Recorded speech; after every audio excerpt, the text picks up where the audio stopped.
Creators Game Podcast, episode 43. I'm Daya Miller. Chris Vale. Brendan Bomberry. And we're back. Yes, we are on a roll. We're going to try to keep this going once a week for you guys. The NLL is back, but we have a special guest, Brendan Bomberry. How are you today? Doing well. Thanks for having me, guys. Appreciate it. Yeah. And we're gonna catch up. Did you watch the game last night? I watched bits and pieces here and there. Just watched on my phone. I was at an event last night, so I couldn't really watch it and stay tuned, but it looked pretty good from what I could see.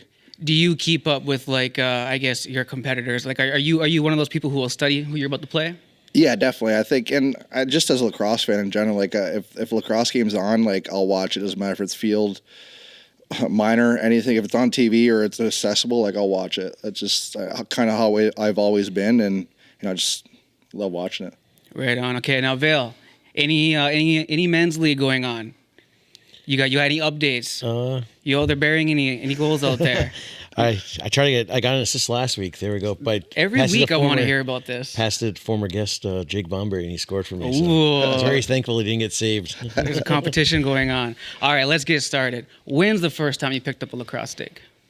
I don't even really know. I was coming on the podcast and knew that was going to be a question that was going to be asked, and I was trying to think, I really don't remember. I think that's how long it's been. I was probably so young. I remember watching my Uncle Cal Smith and my Uncle Marshall play for the Arrows back in 98 when I was probably 3 years old. And those are my oldest memories, I guess, of picking up a stick and going there being a ball boy. And I'm 3 or 4 years old. And that's kind of where I really fell in love. Growing up as a kid in Six Nations, you dream of playing for the Arrows and the Chiefs, right? And every other kid, has that dream. Oh, they want to play in the NHL. And yeah, I had those dreams too. But just being a kid from Six Nations, my dream was to be like my uncles would play on the Arrows. So it was you were following the footsteps of your uncles, basically. Yeah, definitely. I mean, I wanted to do everything that they did. They went off to school, Syracuse and Adelphi, and a bunch of different schools as well. And I wanted to be just like them, and I wanted to go off and play for the Iroquois Nationals. I did that as well. So I've wanted to do everything they did, and it's kind of really special for me to kind of look back at that and reminisce. Do you feel that maybe when you were let's say 10 years old or something like that, and you set a goal and you said, I want to be like my uncles, do you feel like you're there now? I think so, and I think unfortunately lost my Uncle Cal last year, but I think he'd be proud of me. I think it's something that the reason I wear number 21 is because he wore 12 for the Arrows, and all the way growing up I wore number 12, but then as soon as I kind of got to the Arrows I switched to 21 because he always used to chirp me. He'd be like, 12's my number, you need your own number. So I switched it to 21, and then that was kind of building almost like my legacy and kind of doing basically what he did for me to the next generation and my cousins and my sons and things like that. So I definitely feel like I've gotten there. How was that growing up in a very lacrosse family? Everyone's competitive, everyone's good. It's awesome. I mean, I think that looking back at it, all of our I think my sisters are always complaining that any vacation we had was for a lacrosse tournament. You know what I mean? When we traveled, it was for hockey and lacrosse, and they were kind of stuck in the van and stuck in the arena with us. But that's just the way it is when you grow up here and you're from around here. You're born in the arena.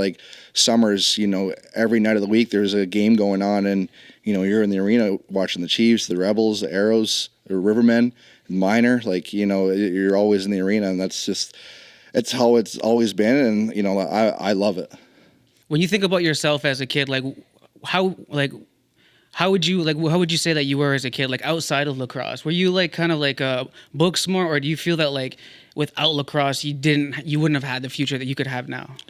Yeah, I think I use lacrosse as my vehicle. Obviously, I wasn't that great in school. I didn't really enjoy it that much. It was tough learning growing up because I grew up going to Mohawk immersion, right? So you'd go off to sports and stuff like that, and kids were learning things in English, and you kind of felt it was almost I'm thankful for it that I grew up immersed in the language because that's so important. But at the time when you're younger, you just think, these kids know more than me. I'm stupid because I don't I don't know as much as they do. Obviously, like now, as I look back, and I'm thankful. But yeah, like school was always tough for me because I always had that in the back of my mind, thinking I'm not as smart as these kids. Like I'm not that good at it. I can't do it, type of thing. So, I had to work hard, and I think that's one of the things that I like to think about is sports. Like there's so much more than just winning and losing. There's so much that it teaches you, like goals and things like that you could use in your life. And that's something that, I always try to, look back on it and think about in my experiences. Who was like someone yeah, I know you mentioned your uncles, but who was someone else who like kind of like pushed you to keep going, whether it had be with school, like when you were thinking that you weren't smart enough, or when it would be lacrosse, whether like, if there was any barriers, in playing lacrosse, like who was someone who really pushed you? I would say my parents, my grandparents, just like everyone else. So, they always really pushed me, and they were always there for me no matter what it was. No matter where my games were, I could probably count on my hands how many times my dad's missed one of my games. If he's not there, he's watching on TV or watching on, his phone. So that's what really drives me and pushes me to, make them proud because they've invested so much of their time in me. And they, like I said, they've pushed me from the very beginning, and I'm, super thankful for that. And then now you're a coach. Mm-hmm. And so you had like father figures, and you had like multiple people to look up to. Like as you're coaching now, and you have some people, athletes on the team who might not have, a mom or dad or auntie, uncle, grandma, grandpa, things like that. Like, how important is it to you to step in and just kind of be a mentor, or just not a father figure, but someone to just, just do the right thing in front of them? Yeah, I absolutely love it. I love all those kids that I coach, like they're my own. I'll do anything for them. Like they're all great kids, and just seeing the light in their eyes light up when yeah, you're a coach, but then if you also create a relationship with them, like you make them feel like we're friends, and like you ask them how school was, like how was your day, like whatever it is, just building a relationship with them I think is really important, and it's something that I enjoy so much because they love it. It's awesome to when we play for the Chiefs, and I got 15 of the kids from my team sitting up there waiting to give me a high five. Like it's something like you can't buy like that experience. I can't, like that feeling is indescribable. It's awesome, to be able to have that relationship with those kids. And we've had pretty much the same group of kids since they were 3 years old. So like I said, they're all close to my son. So I treat them like my own, and they're awesome kids, and I enjoy it a lot. Like you said, you grew up kind of ball boy for the Arrows, right? You're in the Minto Cup champion picture. Having your son now be a ball boy with you for the Chiefs, how is that? And then you get to share in the experience together. It's the coolest thing in the world, and that's one of the reasons like I keep playing is because I don't take it for granted, and I know he's too young to realize, but like he's sitting around the room like hanging out with Dane Smith and Josh Byrne and Cody Jameson and Randy Stotts, and then he's shooting the shit with like John Tavares. Like that stuff is it's invaluable. Like you can't buy that. Like that's unbelievable, and I think that's something that one of the best things about the game is like I said, creating those relationships and him being involved and just being able to bring him everywhere with me. It's the best. Like I said, he's already got his kind of name out there young, right? Yeah. So that's pretty good. Yeah, he's a good little player. I enjoy watching him. Like I said, he's probably my favorite player. I love watching him. I'm hard on him, but he's I keep going back to how I feel about it. It's like I can't even put into words how like proud it makes me when I watch him play, or what I mean, because I like I said, I push him to be the best that he can be and do all that, but a lot of the stuff that he does and he's kind of developed on his own, just watching the games and like you said, being in locker rooms and learning so many different things. And then hockey wise, right, you were like did you kind of like do hockey right away? I know like was it AAA you played in GTA with like Ty Domi and those guys? And yeah, so I played AAA hockey all the way growing up. I played with I played for the Toronto Red Wings for a couple of years, and then Don Mills Flyers. But yeah, I played with guys like Max Domi, like Darnell Nurse, Bo Horvat, like everyday NHLers. Like, and like I said, for me, it was in the winter, it was hockey. Summer, it was lacrosse. And, I was really competitive and into hockey. And I always say my dream was that was my first dream, the arrows. But once I got older and I wanted to be a hockey player, and that's what I was trying to do. But it didn't work out that way. But it is what it is, and I'm happy where I'm at now. Like you said, you went off to school and still play professional lacrosse. Right? Yeah, definitely. So I want to go back to I guess raising your son. He's in the dressing rooms with these big lacrosse names and he's getting to do these cool things. How do you keep him humble, and how do you who keeps you humble? Because you're a very humble guy, but who puts you in check? That'll probably be my brothers and my family. The competitiveness also comes with the chirping. They'll tell you how it is, and it's almost like a locker room vibe in our house. I think my mom and dad always, I'm 30 years old and my brothers are 22 and 18 and they're still breaking up fights. You know what I mean? Like, it's a locker room vibe. They kind of keep me in check. But, I think that's just the family that we're raised in, and we're, just, humble and grateful for everything that you have. And, I think it's kind of the same way with my son. Like, I don't ever want to, I know he's a really talented player and he's really good, but there's always more that you can do. So instilling that in him and knowing that he needs to keep working harder. You're really good right now, but it needs to keep developing and things like that. So just kind of keeping that goal of, okay, here's the next step, reach for the next step, is kind of where you kind of keep that humbleness in my mind. And that's kind of what I see it as. Do you find that the younger generations have bigger goals than you did when you were younger? So for example, maybe your goal was, to be the best lacrosse player, where now it's they want to be the best lacrosse player plus be the best YouTuber, TikToker, Instagrammer, whatever it may be, actor, musician. There's nowadays kids are their goals are just through the roof. Yeah. So do you notice that as well, here on Six Nations? Yeah, definitely. I think it's awesome because just the lacrosse as an example, just because the NLL and the PLL are so much more out there. So, of course, these kids see it, the exposure that they get, see what they're able to do outside of lacrosse in terms of what they're able to experience and things like that. So, I think that that just helps their goals grow and things like that. So it helps them strive for different things. And I think it's just awesome that, they are able to see people like them, like Lyle or Randy or, whoever it is, play in those leagues and be a part of those things and know that, they came from the same place they did and they're able to reach those goals if they want to as well.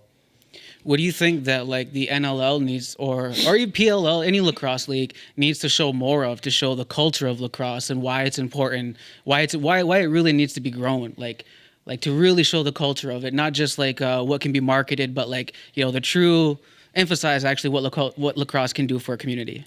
Yeah, I think, I think they could do a lot more by showcasing.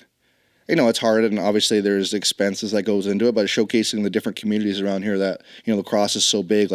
We all play lacrosse for no money, right? It's if everyone fills the arena at the ILA to go watch a game, I think that's the community, and then we are so close and so tight knit that everyone knows everybody, everyone cheers everyone on. I think that's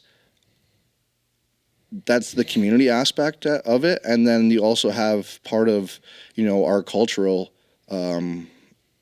cultural stuff with the game as well, around our community. I think that's something that we can showcase a lot more. I think, leagues and teams do a good job of showcasing the surface stuff, but there's so much more to that. And, obviously they do what they can. And, but yeah, it's been good so far, I think, and we'll just continue to grow from there. Yeah, what I've been noticing is that lacrosse is kind of it we were talking about with Tyson. It's very gritty. You gotta have a little bit of screws loose, right? And then if they were to capture that, if you were to capture some of the real culture of lacrosse, of some of the little bit of screws loose, a little bit of the content outside of the off the floor, I feel that people would be more involved in lacrosse, and they would be whoa, there's more to these guys than just them playing catch and what people might perceive as lacrosse. People would be whoa, there's something really interesting going on here. Yeah, definitely. I mean, if you're from around here, you go down to Village Cafe every day at what is it? I think between 11 a.m. and noon. You'll see Cat Bomberry there. You'll see Roger Buck Smith there. Those, and you just sit down and they'll talk your ear off about lacrosse, right? All the different stories that nobody's ever heard before, right? And that's part of the culture. It's just anywhere you look, there's, legends on legends around here that have so much knowledge of the game.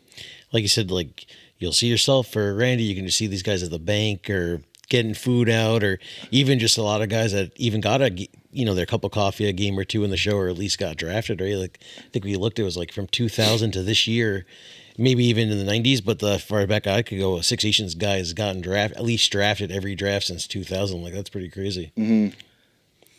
Yeah, like what about at the ILA? Like, do you feel like there's obviously there's a culture there when people show up, but do you feel like people come and just want to like come by and just ask questions, just talk lacrosse? Yeah, definitely. Especially like people obviously from outside, right? Or like if they see a player walking in, they don't like, it's very like, oh wow, like that's that guy. Or like Jeremy Thompson just came in the other day, right? And the guy's like, was that Jeremy Thompson? Like, you know what I mean? Like they're not used to that, right? Like where they're from. So it's kind of cool to see that.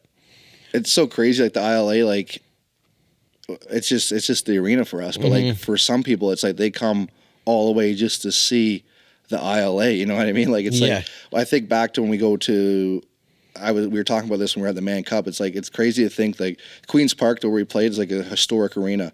Like, and we were just thinking like one day, like the ILA is going to be that. Like it's going to be a 150-year-old building, and we're going to be like, this is the best place ever. You know what I mean? And we got to play in it when it started, kind of thing. There was a guy from Chicago once, and then like Connecticut once. They just kind of came in. I just showed him around quicker. I think the Connecticut guy was like, "Oh, the Chiefs bus will be here soon." I think you guys were going to like Peterborough that day, and I took him over, and he got a couple autographs. And like, and then like they were like, "Oh wow, that's so cool." And I was like, "Yeah," I was like, "Too bad Hossack maybe showed up in the man. He had the Hossack like Archer's jersey on or whatever." But I always think the ILA could be like Jersey Shore when they worked at the Jersey shop and they sold T-shirts and like the whole Jersey Shore was based around that store. That's what I think the ILA could be. That's cool. That's a cool way to think about it. But don't take any advice from me. I know nothing about marketing. But yeah, let's get back into lacrosse. So like growing up, when did you finally realize that like, okay, were you on the one team all growing up? Like just Yeah. one team all growing up. When did you finally get into like, I guess Iroquois Nationals and all that? So it kind of started, so they had the Canadian Box National Championships around here. So they'd started in Pee Wee. That's kind of like the first taste of, you get to play with kids from, Akwesasne, Ganawage, Curve Lake, Onondaga. So we had a bunch of good teams in that as well. And I think I won 4 gold medals. Like we beat Team Ontario. It's usually in my first year. So I would be the minor, and then we had the older age group as well. So we'd won a couple of those. My first experience, like the Iroquois Nationals, the Haudenosaunee Nationals now, was when we went over to Finland. I think I was 15 years old and made the U19 team, and that was kind of like my first experience, kind of really playing field lacrosse. And that was, like I said, it was a dream come true. It was something that, it was another thing that my uncles did that I watched them. I didn't get to watch them. I guess they would have been playing in London at the World Championships then. That's probably the only time I got to see them play for the Iroquois Nationals. So that was something that was a dream come true as well. Was there any other like moments like that, or like bigger tournaments where that like they're specifically kind of like that? No, I think it's just the World Championship. Those ones are always the biggest ones, just because like we always have our support from our territories and all native territories around here. But then you go off to, you get recognized by all these different countries that have Indigenous people from there, and we're such an inspiration for them because we're an Indigenous, team playing, or a sovereign team playing under our own flag and passport. So it's really cool to kind of see the cultural side of things and see how much they respect us and how much they enjoy our culture and how much they, appreciate what we're doing. And it's something that, those are the things I remember most. Like, obviously, yeah, you remember games and goals and things like that, but like those are the things that, you really take in that are really, really special. It's kind of like one of the other guys we were talking to, right? Remember, was that last month or 2 months ago? One of the other guys in the media world, and he's really big with the Haudenosaunee Nationals because he's like, he identifies, right, as, hey, this is an Indigenous sovereign team. Maybe he didn't grow up playing lacrosse or like kind of his nation where he's from, but he's just like, hey, this is the only team like this. Yeah. What about the Olympics? Do you you know, that's coming. That was a big topic last night during the game. A lot of the announcers were talking about the Olympics. Do you have aspirations of? Definitely. I mean, I would think that's probably the last one I Yeah. could probably do. I'm kind of getting up there now. We have so much young talent. I think that's something I would definitely strive for. I mean, it's the Olympics. That's like the pinnacle. Like, I would have never ever thought, lacrosse would be a part of the Olympics. Obviously, it's been before, and Yeah. I just never really thought about it. And now that it's a reality, but also not like we don't know yet what's happening with the Haudenosaunee Nationals, whether we'll be able to be there or not. But if we are, I would love to be a part of the team. And basically, training starts now. I know, like you said too, like the one thing I think that's why they did all 3 sixes events to kind of show their dedication, because they go to Puerto Rico, I believe, next week. What's your Showing thoughts you. on sixes? It's fun. Like I enjoy it.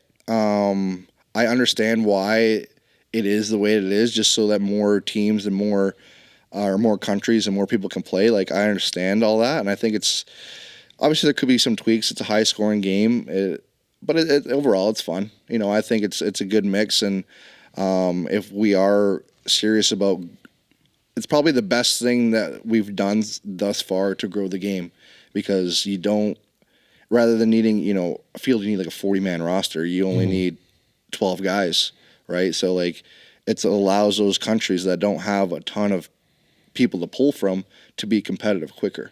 So, And honestly, like yourself, like you're probably one of those guys that fits the game because you are that dual threat guy. Like one of the other things I was listening to the other day was surprised that you were playing out the back door to start this season, right? Or that's how they got you listed as it. But even like I heard a Kersey on a thing, he's like, oh, I can play him out the back door, but still throw him on the man up. Yeah. Like, so you're kind of that dual threat player that sixes really can kind of tone to your game. yeah, it's just something I've always.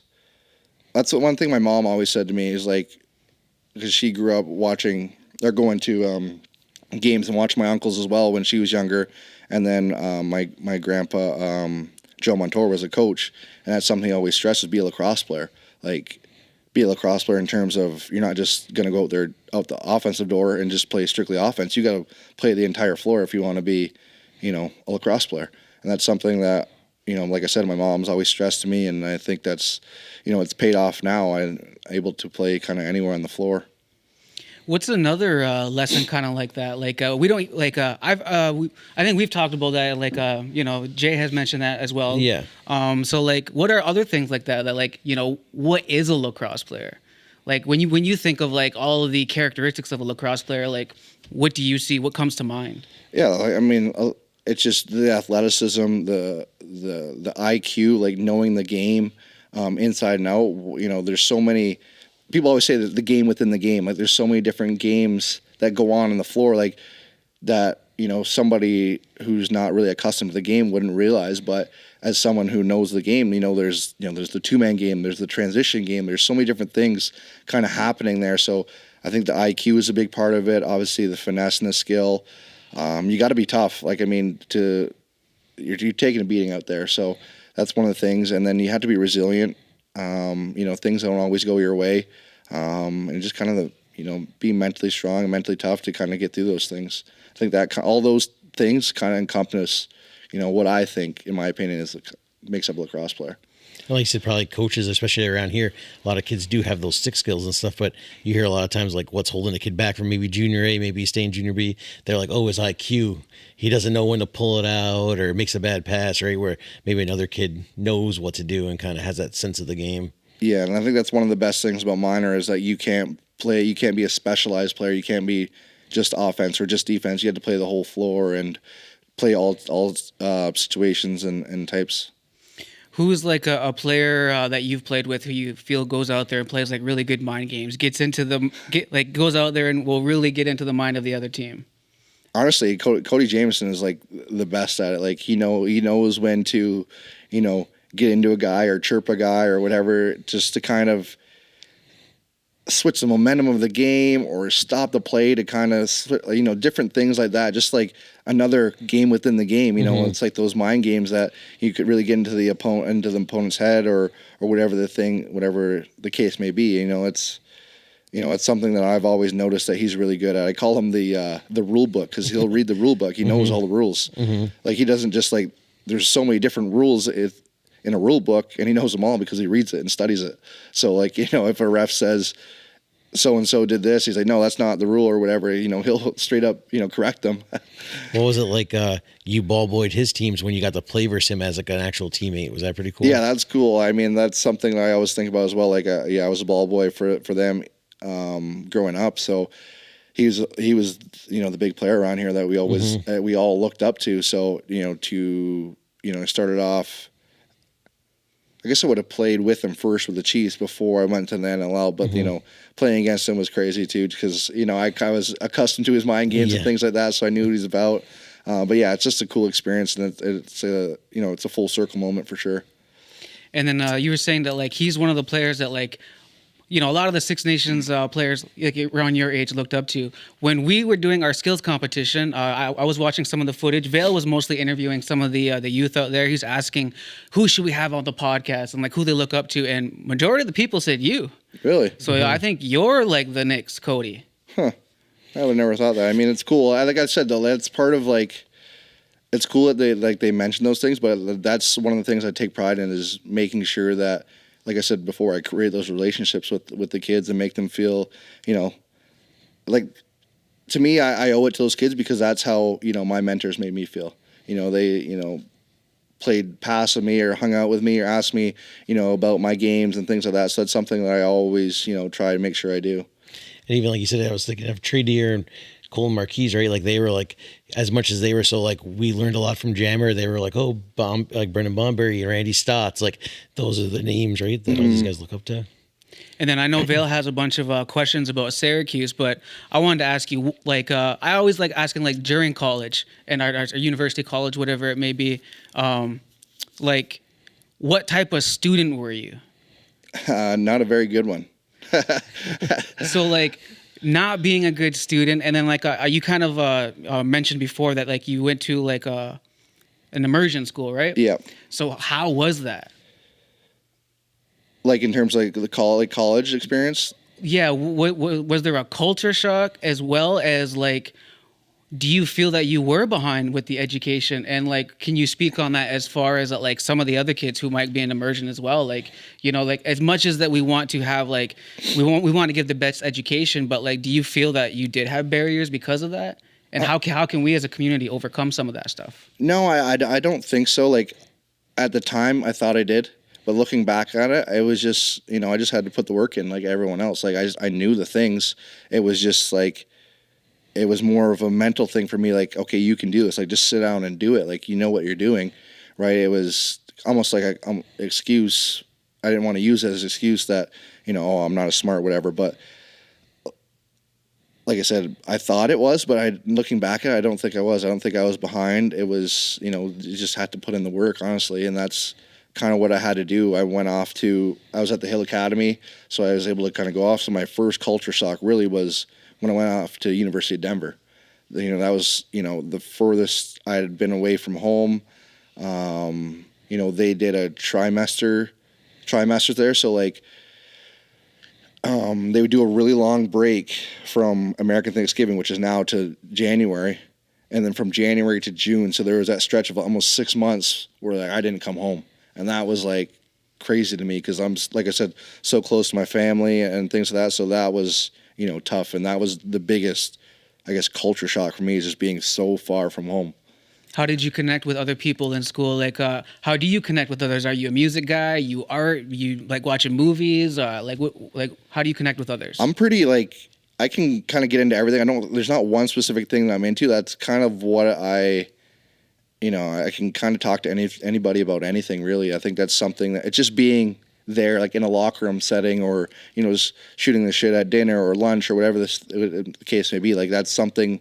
That's kind of how I connect with my teammates. Like I said, there's not one specific thing. There's a bunch of different things. I guess thinking back to my college experience of how I made, some of my closer friends is that we bonded over the NHL. Like I loved watching the NHL. Like we'd be in our dorm room watching, one of my best friends at college, he was from Boston. So we always watched the Boston games. I'm a Sabres fan, so we'd watch the Sabres games together. That's something we kind of bonded over, I guess.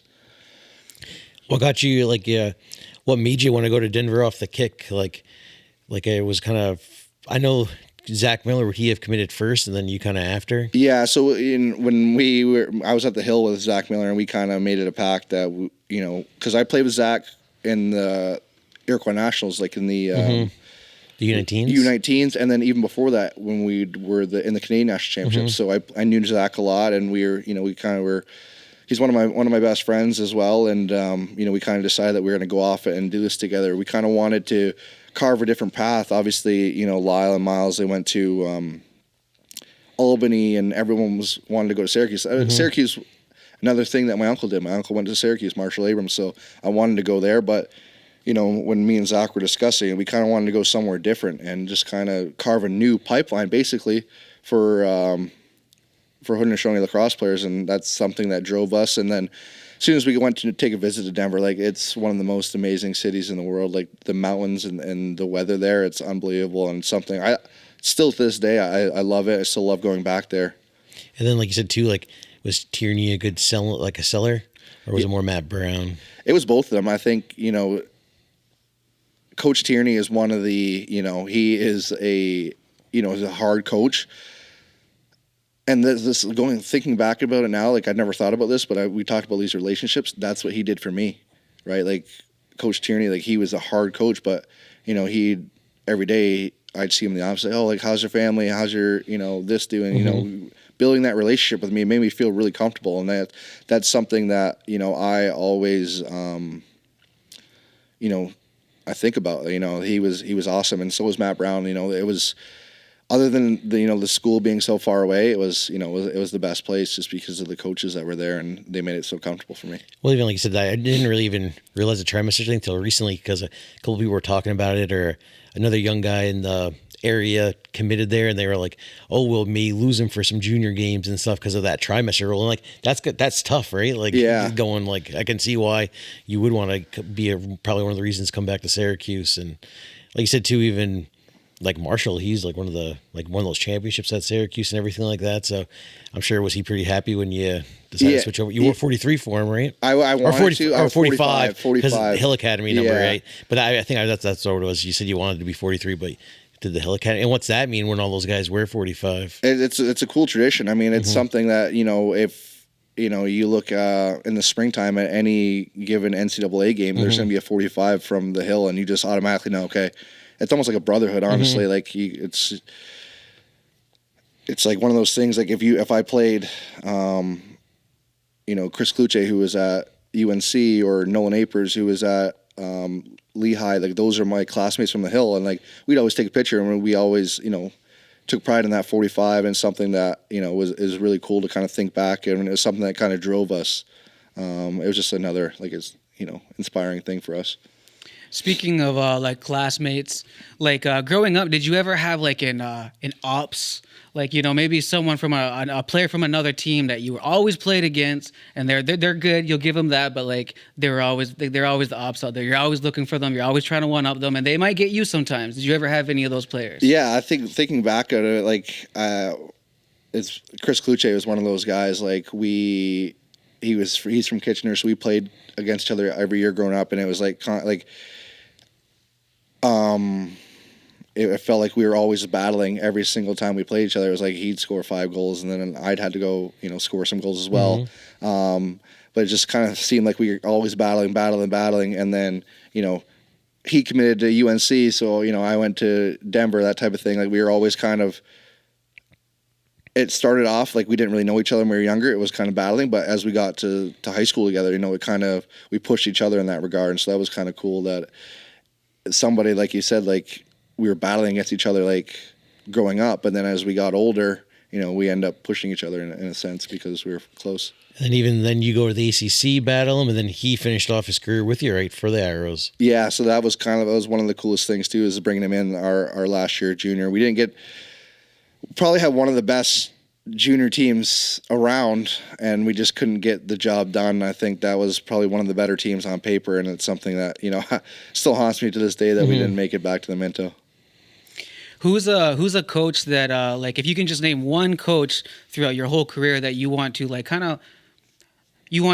be like, in a sense of like you want to coach like them one day, or then like what's one trait that you want to carry forward from them? It's hard to pick. I was thinking about this the other day. I've had some like legendary coaches, like absolutely legendary coaches, like Bill Tierney, John Desco, Eddie Como, JT, Dewey. Like I couldn't just pick one. I'd have to take a little bit from every single one of them and just kind of make it my own. You know what I mean? Like that's kind of what like I said, I couldn't just pick one just because thinking back, that's insane that those are my coaches. Like it's just crazy. And Pat Merrill, like another one, like Brody Merrill, Your uncle. yeah, my uncle Marshall, like so many different like legendary coaches. Like I'm beyond lucky and grateful that I was able to play for all those guys. And okay, well, if you can't name one of them, what do they all have in common? They all have in common. I go back to the relationship. Every single one of them built,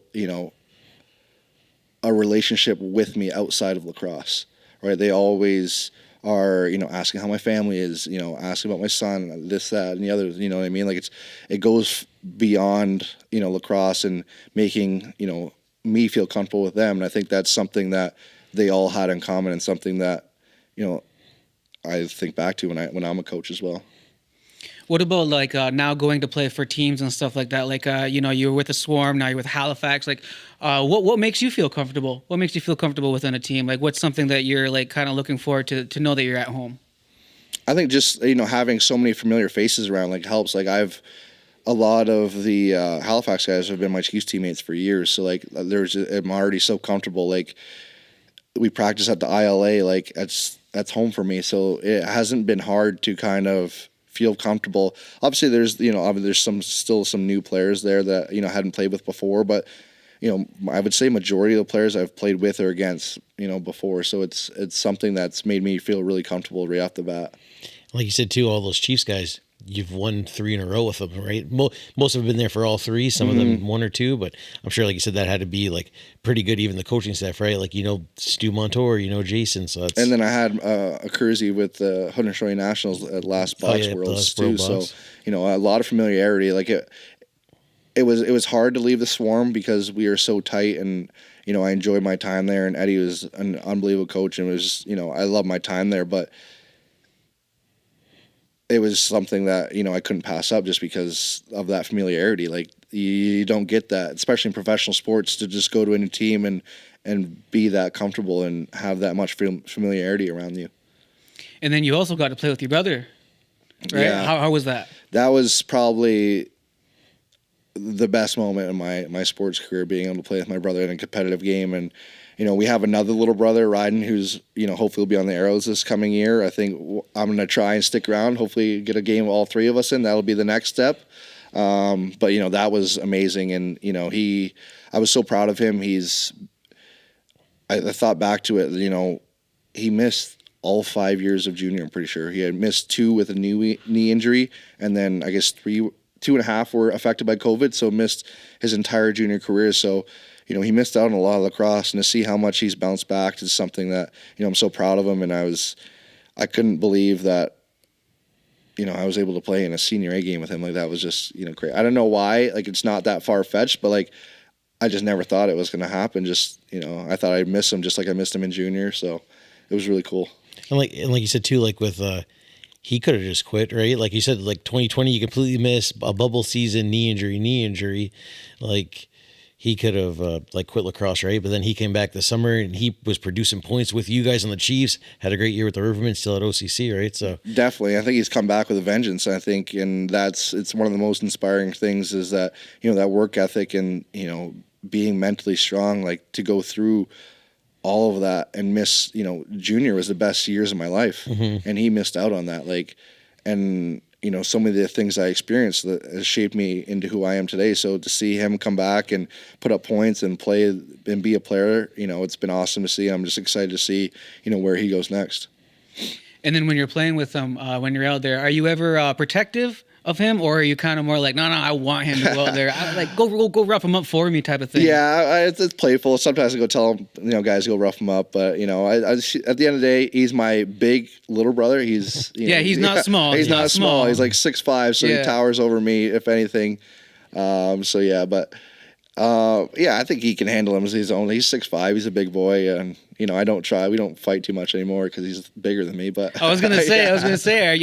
do you still test them now? We once in a while we'll get into it, a little wrestling match, but I kind of gave him a pass couple times just because I'm still a big brother. I'll show him if I have to.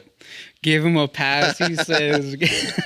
And like you said too, was that kind of like having a little bit of the age gap, even probably with your youngest brother, right? Like, was that kind of cool? Like, do you see a little Jagger in him, how he probably followed you around and kind of you taught him up through the years? Yeah, it was cool. That was like before Jagger. Like, I was bringing my brothers to Arrows games to me, and they were our ball boys. Mm-hmm. So like that they grew up in arena too. Like, it's been really cool to watch them. We've all grown up as just like most kids around here. They grow up as ball boys, and then you end up on the team. It's a part of the culture, you know what I mean? It's just the way you're brought up. The circle of life. Yeah, it's exactly the circle of life. Like, The circle ball of boy, then you're into the lineup, and then next thing you know, you're coaching. You're coaching. Yeah, it's just like you said, the circle of life. We talk a lot on here about growing the game, but like sometimes we can't grow the game because of whatever reasons. What do you think is holding lacrosse back? If there's anything holding it back? I think. I think a lot of people bring it up. It's like the whole different set of rules, right? Like, anyone new coming into the game, it's like they watch an NL game and then they go sign their kid up. It's a completely different game. You know what I mean? A set of rules, nets. Like, no other sport is like that.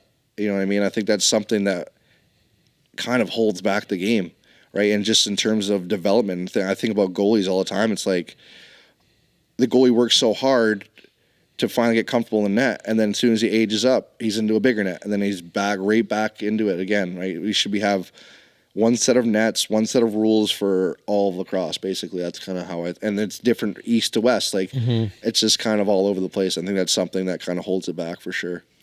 How do you feel about like the NLL versus the PLL? Do you feel that there should be competition? Do you think they should work together? Like, what's your thoughts? I think, competition is healthy. Each league drives each other, but I think, yeah, I mean, it's a good product. Like I said, like, if it's on, I'll still watch it. Like, I think it's, it's, at the end of the day, it's lacrosse, but I think we could definitely do a better job of working together. I think they have now a little bit more in terms of the schedule. Before, it was like schedules overlapped and it was a big thing, but now we've there's a little overlaps if a team goes to the finals and things like that, but I think we could do a little bit better job working together, and I think the weird thing is like acting like one doesn't exist. Like, I don't know, like if you're a PL team and your player is, I don't know, on a team, and why can't you? It's just content there. Like, just use it. I don't know if you can use it, but like, what I mean? Like, it's like, why? I think you give a shout out. You give a shout out, like you're in the off season. Like, why can't you just repost it? Or, hey, if the Denver Outlaws, why can't they work with the Colorado Mammoth? Like, they're in the same city. Like, because you saw during the Man Cup, then like a Georgia or different things would be like, here's here's our guys playing for the Chiefs, and then like Vegas made a whole thing of here's our guys playing for New West, so that was cool. Like, they did for that, but then the PL and NL, they just like really they really go at it with each other. It's like, I don't know. To me, it's kind of weird, but it is what it is. I think we can do a better job of working together. How would you say too, like when you guys win the Man Cup, and you've been talking to Daryl, he said always those are cool pictures of like when you take a picture, here's our Georgia Swarm guys, here's the Halifax guys, like how many teams and stuff are like that at the end of the day, right? Like, I guess that one's kind of weird just because like, it's either they made the rule basically you can't play summer ball if you play, which I understand, PLLs, but you know what I mean? It's, yeah.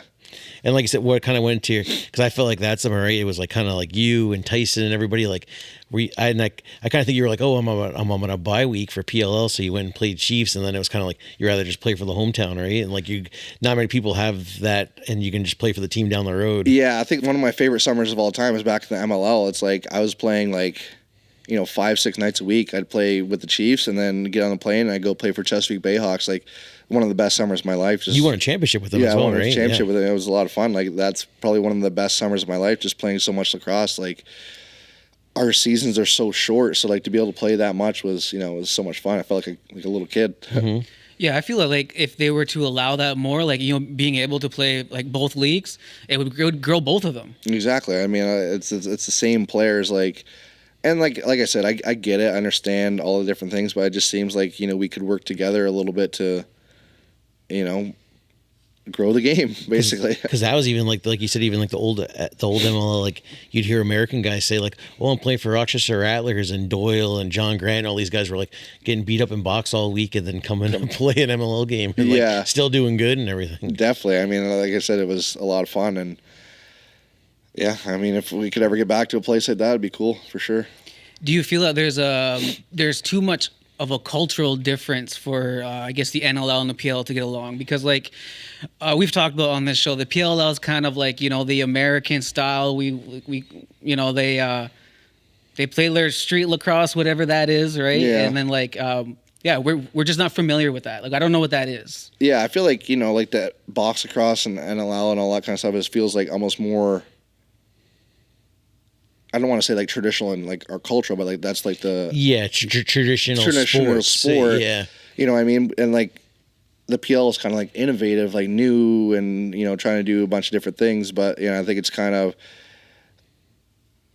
I don't know. It's kind of like one of those things where it's like, I understand they want to make it faster and all that kind of thing, but I just think it's kind of they're more innovative, I guess.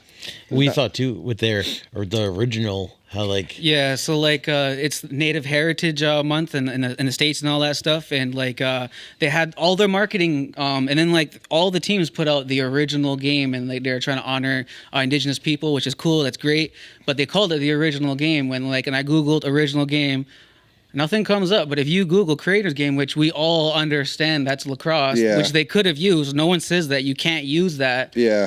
But they chose not to. So like your marketing department dropped the ball. because I think we were just like a horrible ball. We were like, oh, like most, like it is an original game, but we were like, oh, mostly it's like everybody uses creator or medicine, and then they were like, we're gonna use original just to be kind of different, right? It's like, are you uneducated or stubborn? Which one? Stubborn, probably. Like, oh, they want to be different. But yeah, that's like something that we talk about. It's like we should all just like, not that we should all just get along and stuff like that, but like I think competition is good. Mm-hmm. But like we should still want to compete. And if we have leagues where you're like, hey, you can't go play over there, and if you go play over there, you can't play over here, then we're not actually competing. We're just kind of in our own little silos doing a little whatever. It's like the competition is good and it's healthy when we're both trying to build up. It feels like one's just trying to smash the other in the ground, kind of thing. You know what I mean? Like, it just kind of gets in its own way. Like, it is what it is. I don't know. What do you feel about the American players? Last night during the game, the Oshawa game, there, like some of the announcers were talking about, what is it? Kirk? How you pronounce it? CJ Kirst. Yeah, CJ Kirst, American player. They're saying that like it's just different. Like, they have different education. They're more disciplined. Do you feel that? Do you feel that the players out there are different? Definitely. I think that just goes into, the whole, like university and school is just, it's everything's regimented. And you kind of have to be that way just to kind of make it through. Like being a NCAA athlete, like you're putting in 12-hour days. You know what I mean? Like you're getting up for a lift at 6 a.m. Then you got to go to class. Then you got class all day. Then you got practice. And then, study hall. It's like you're putting in almost a 12-hour day every single day. So like you have to be really regimented, and they bring that to the game a lot. What do you think, Bill? You were out there. That's your homeland. Well, that's what we were kind of talking about. Like, or we were joking around the other day with somebody because I was like, yeah, it's crazy how like some high school football around here is like 12 o'clock noon on a Friday, right? Like it's Friday afternoon.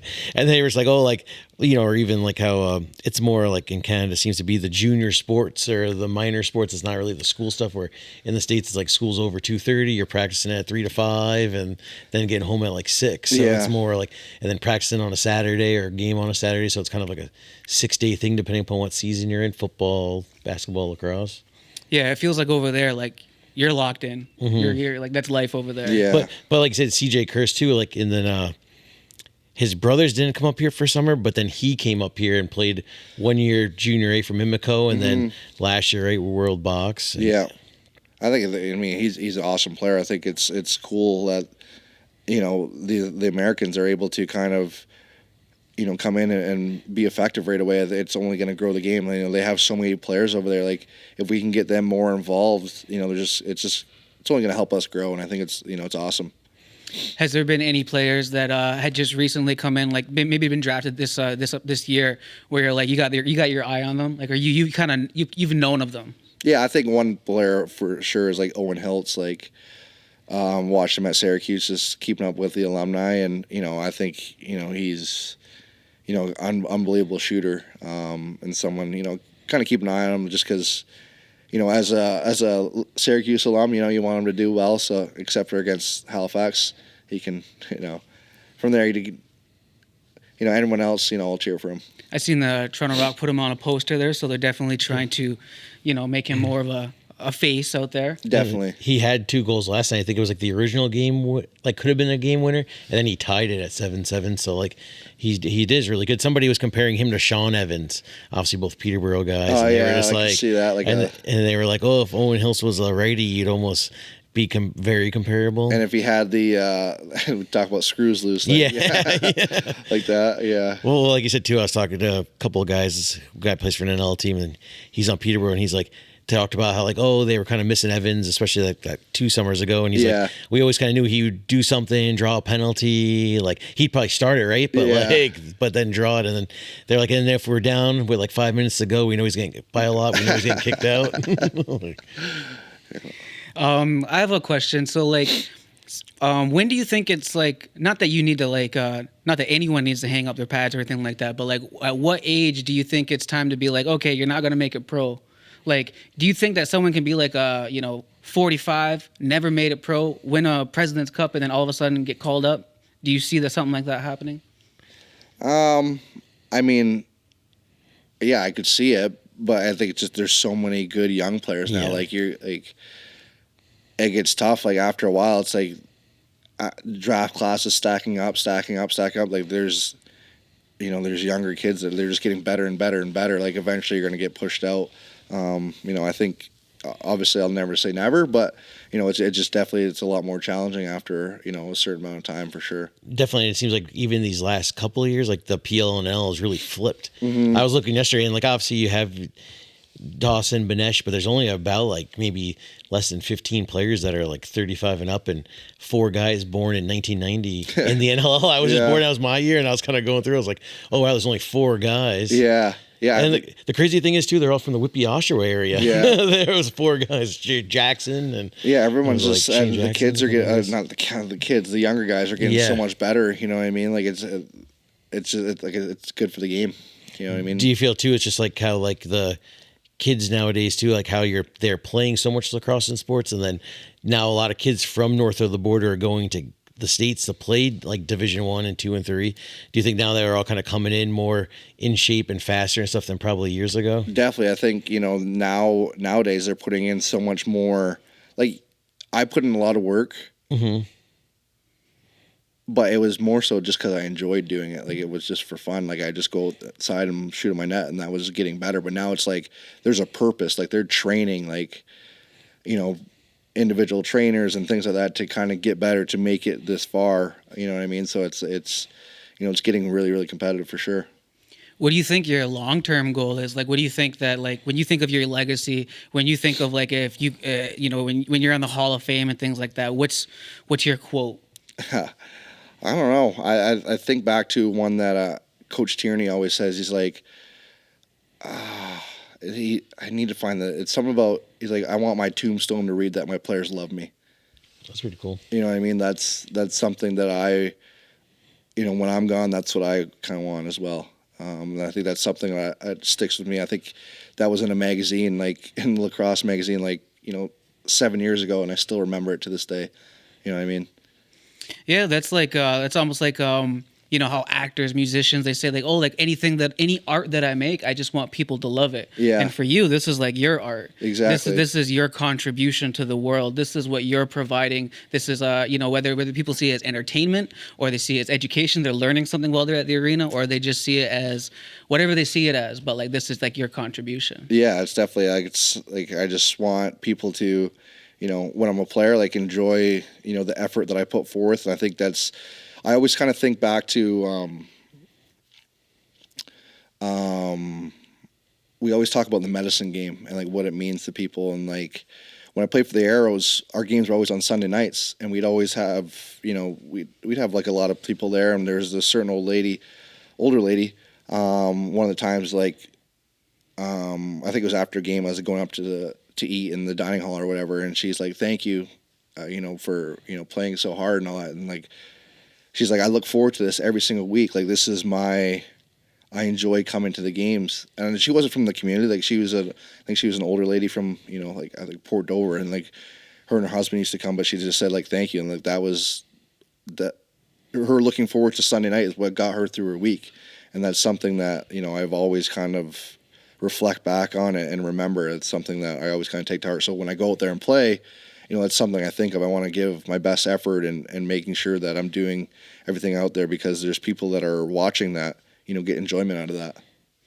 Yeah, it really does bring, especially in this community, and I'm sure in a lot of Indigenous communities and other communities as well. If you really care about lacrosse and the medicine it can bring, like even for myself, like without this show, I wouldn't have much to talk about. Like we know each other like Yeah. a little bit through work and stuff like that, but like all I really do is work. Yeah. And I talk about lacrosse a little bit, right?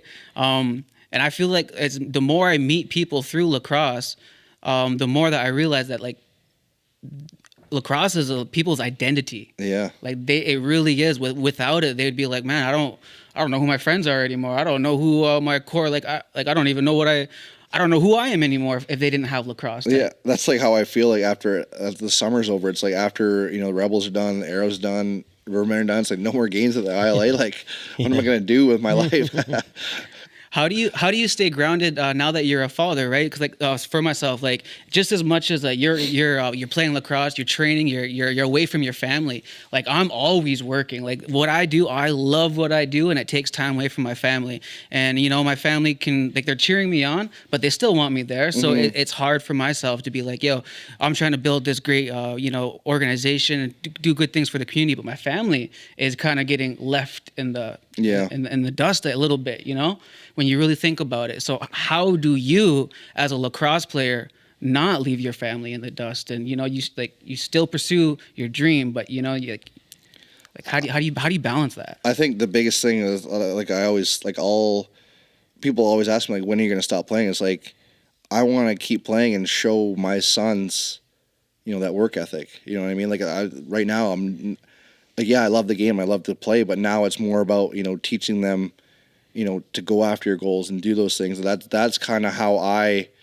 frame it in my mind, is like I'm doing this to kind of show my sons that these things are attainable. If you put a goal in mind, like you can chase it. It doesn't have to be lacrosse, it could be whatever, but showing them the work ethic, showing them what it means to be a part of a team, and then like I said, bring them along too, is like to enjoy these experiences with me, because without them it wouldn't be too enjoyable. So that's something I always kind of think about, is making sure that I'm doing right by my sons and showing them and teaching them the right things, because at the end of the day, like you have to work for everything. Like I said, it doesn't have to be lacrosse. It's you can't just sit back and wait for someone else to do it for you.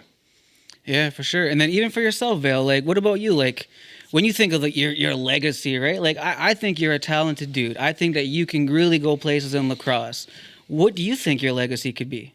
We're going to have a new year coming up. I think 2026 is going to be a great year for you. Yeah, it's cool just kind of growing the game, getting the word out, and always just kind of being a good person is what I always want to be known by. That's outstanding right there. A good person, right? I was expecting, you want to be a big announcer. You want to be like the Knicks money ball, right? You want to go to make the big trades. But yeah, we'll get on that guy's movie, right? Yeah, being a good person, I respect that. That's what I like to hear. That's what this podcast is all about. And hopefully the people enjoy this. What else can you tell us about yourself? What do you do outside of lacrosse for work and stuff like that? So right now I work for Kemosabe. It's a cannabis cultivation facility here in Six Nations. We produce cannabis and different products, recreationally and medicinally. Like one of the things that the reason we got into it was we wanted to create a product that could help people. Right, there's a stigma around cannabis that it's bad for you, but there's so many things, so many wellness things and things that can help people, with pain management or whatever the case may be. And that's something that we really wanted to create a product and different things to help people. You know what I mean? I think, like I said, it gets a bad rap and it's a bad stigma, but I think that's part of the older generation. And now this younger generation is kind of seeing the value in, the medicinal uses of it. And at the end of the day, it's a plant. And I'm not even a user myself, but I don't ingest anything. But, I love the creams and things like that kind of help, with joints and muscle pain and all that kind of thing. So, there's a lot of things that you can do to kind of help yourself with these types of products. Yeah, and I know that even when I was having a lot of my health issues, I had liver failure in 2019. When I found out, 2021 is when life really changed. But basically, yeah, alcohol kind of was a part of my upbringing. That's all behind me now, and I'm not gonna say I'm a big smoker or a big user or anything like that, but I was in the hospital for a long period of time where basically I was laying there. I was bed rest for, months at a time. And basically once I got up, my legs were I didn't have any muscle in my legs. I lost over 120 pounds, probably more than that. But I was a different person. And not to say that marijuana helped me or anything like that, but it helped me just kind of, get through that little time of where I was trying to I guess find myself again. I'm weak, I'm sore. I don't want to be sore. I don't want to be weak. I just want to live a regular life. I want to kind of just be able to do regular things. That's all I wanted to do, and it just kind of it helped me. And again, I had stopped smoking for years, and then basically once I got sick and I kind of had the opportunity to be hey, what can I do? Because I don't want to be addicted to pain meds. Yeah. That's the last thing I want to do is take opioids or pain meds. So I was what can I do? And I met some people in the cannabis industry. They showed me different methods of ways that you can take it and to help me. And not to say that cannabis helped me, but I was able to rejuvenate my liver and I was able to do some cool things, and I'm here today not because of cannabis, but it does help me live a little bit better life, and I appreciate the wellness. So I appreciate what you guys do over at Kemosabe. Because even like you said too, that's what I was thinking of. A lot of NFL and NBA players and stuff, right?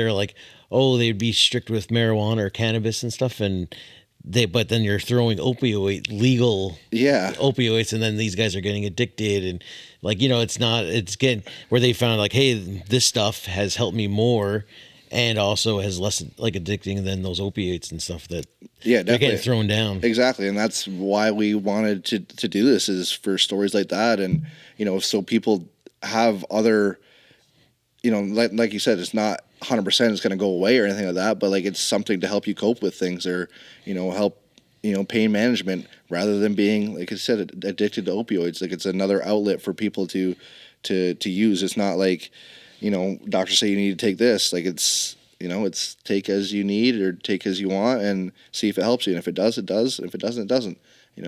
It's just, I definitely used cannabis creams before, and I found out they've helped. Yeah, I've always I got horrible knees. If anyone ever sees me walking around the ILA limping, just know that I got horrible knees. Don't even push me over, man. I'll just fall over. Someone's gonna have to pick me up. Yeah. But yeah, what so back to the legacy. Let's talk about this year coming up. What can we expect, and how do you think it's gonna push your legacy forward? We want to see you at the Olympics. So how is that gonna help with the Olympics? I think, it's just every single year you try to get better. Every single game you try to get better, and I think that's the whole. That's really, not to say, like I said, the Olympics aren't necessarily a goal, but it's something in the back of my mind. So you need to be able to getting better every single game, every single practice, and making sure that you're doing the right things to kind of elevate yourself and elevate your game. And it's just another chance to do this year. But what can we expect on the floor? I want some insight. Who are you gelling? A lot of those players are already on the Chiefs, so you know them. But who have you gelled with? Who's not been on the Chiefs? I gel with a Peterborough guy, actually, Thomas Hogarth. We gel pretty well together. Clark Peterson, I play with him as well. So overall, I mean, like I said, everyone, has a common goal. Everyone just wants to win, right? We have a really good squad that we're putting out there. So I think, for us, we're really pushing to, get to the NLL Cup and knock the Bandits off, really. I think that's everyone's goal right now, and I think that we have, a great team to be able to do that, and I think I'm looking forward to it for sure. Even Tyson made it very... He made it known that someone's got to beat the Bandits this year. Someone has to. I mean, we can't be having, especially now all those guys on the Chiefs, can't have them come back next summer with another ring. It just can't happen. So, I hope it's us that knocks them off. So yeah, who bragging rights in the locker room next year? Who chirps the most out of those Bandits guys? Like who will rub it in you guys' face? It's always Dane. All the other guys are nice. Not that Dane's not nice, but he's always playful. He always he always likes to rub it in, and I think his favorite thing to say is "Is that good?" He's always saying stuff like that. Is that good? And you figure too, Burns was kind of newer this year to the team, right? Where Dane's been there for Dane's more comfortable with us because he's been there for a while. So maybe next year, maybe Burn will come in a little more cocky and start chirping a little bit. Hopefully, he doesn't have a ring to another one to chirp about. But yeah, I think next year will be more comfortable and getting into those chirp wars for sure. Now, there's a little bit of some Six Nations lacrosse news. We got Dreamcatcher coming up. Yeah. Should be a good tournament. What can you next tell weekend. us about Dreamcatcher? I think it's one of the best tournaments around, right? 7 teams out of 10 are local. They got another Mega Men team coming in from Boston. I guess they go to Prague and different tournaments. So they heard about it. And then Newtown's got a team, and then a team from Toronto. Otherwise, pretty much 4 men's league teams and 3 other teams thrown together. So that's a lot of lacrosse and a lot of local players, right, playing next weekend. So it's gonna be some high pack game, right? Winner gets $3,000, I think. So there's money on the line. Who you playing for? I'll play for the Res Dogs this one, and then so it's us. And I know down below they're the defending champs there in our bracket, the 32s, which is Newtown, and then the newer Muskrats team, and then Six Nations Slash are in it. And then the next bracket, right? Obviously, Frog Pond's always been a good team, and a lot of good guys on them. And they were runners up last year. They won it a ton of times. Didn't Aces, Down Below win last year? Yeah. Down below beat Frog Pond, and then the Aces, and some different teams. So it should be a fun time. Good times, seeing everybody at the arena. You ever see Vale get a goal there? I was at a birthday party the other day. I saw him playing. Oh, is it? I don't know, on the crease, I think he got robbed though. Oh, I did. I caught it. Boom. Yeah. How would you rate Vale's game there? 10 out of 10. He's got good style. 10 out of 10. Yeah? He's got the gear out there. That's what I like to hear. Vale, you got any last minute questions? No, just thanks for coming on. It's great. Obviously, you're a guest. I know a lot of even some of you said, the kids your coach or one of the dads is you got to get Coach Bomberry on. So it's good to have you. Yeah, appreciate you guys having me. It's been awesome. Yeah, and I want to thank you coming on the podcast. And again, this is The Creator's Game, episode 43. We're out of here. Peace.